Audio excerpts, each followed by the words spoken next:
solubility of the molecular structure and solubility lab, the critical features of this one are, hey, we're going to give you 6 compounds, and you're going to have to figure out what happens to that compound when you try to dissolve it in water at different temperatures, and how much can you dissolve at various temperatures, right? So there's some precision in terms of adding different amounts and recording those particular amounts, and precision in observation, right? You've got to be able to watch carefully for what's happening, and see when the compound is dissolving and when it ceases to dissolve anymore, right?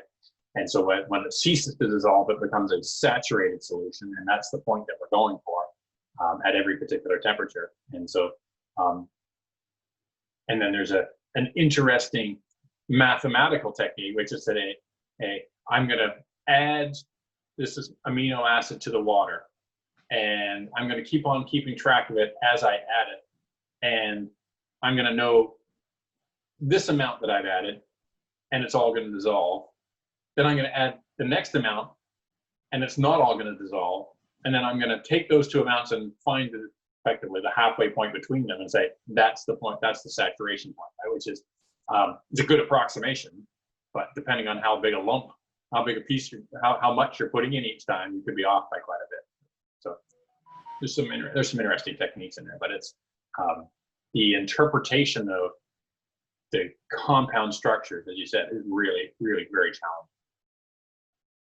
Yeah, I don't think, even for general chemistry 1, that, well, it's all intermolecular forces in that, but some of those amino acid structures are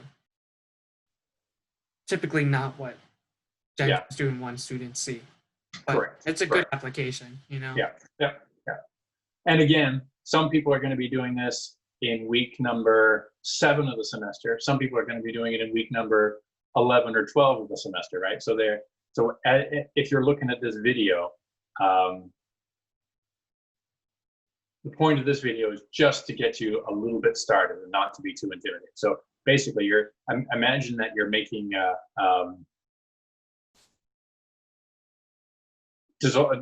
trying to make a concentrated orange juice, right? And you're trying to figure out how much orange juice am I going to add in until it, and I like it a little bit more concentrated. So you're going to add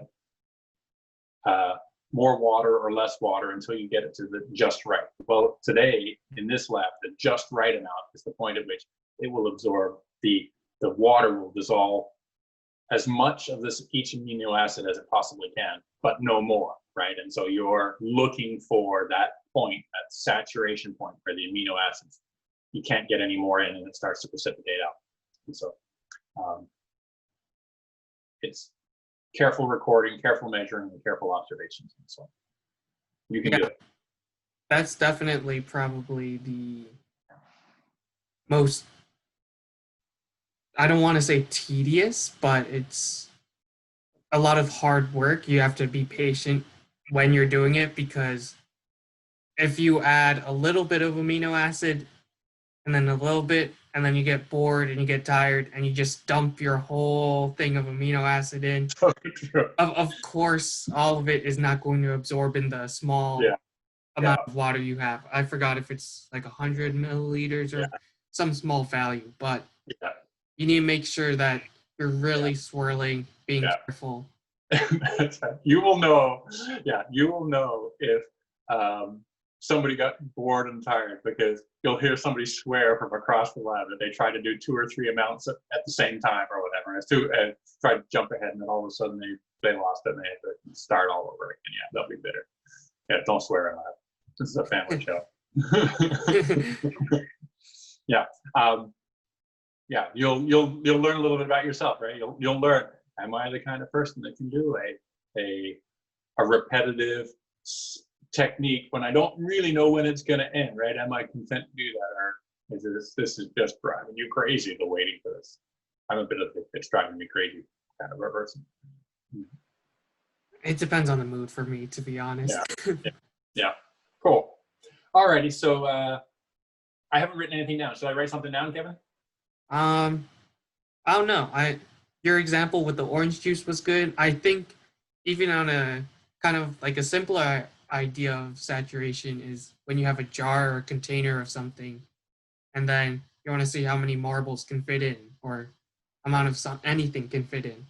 You know, once you put in too many, the rest are just going to fall out. And that's Right. kind of like the amino acid. When it's saturated, the liquid is your container and it can't dissolve, it can't mix, it can't hold any more of it. And so the rest of the amino acid just floats around or sinks to the bottom Yeah. and doesn't get really mixed in there. Yeah, that's a great analogy. Yeah, I don't know how I've managed to go 30 years in chemistry and nobody's ever used that analogy with me. So yeah, that's great, right? Because the water is the container. Yeah, and you can put it in, you can put it in, and put it in, but you don't really know how many you're going to be able to put in. And when you do marbles in a jar, your eyes are telling you, hey, I'm getting closer, I'm getting closer, I'm getting closer. But if you didn't know the size of the jar, but the jar was just behind some board or some wall, and you were just kind of dropping the marbles in, you wouldn't know how big the jar was. So you wouldn't know how many, whether or not you were at the container, you were at the saturation point until some marble fell out of the container onto the floor, right? Yeah. Then you know, oh, you're listening for the sound of the in saturation as the marble hits the floor. Yeah. And then there's also the other part where you're mixing the different liquids. I think there's toluene, there's some hydrocarbons, octane. Yeah. And there, it's basically just observing oil and water and whether or not they mix. Oil and water, most people know, don't really mix.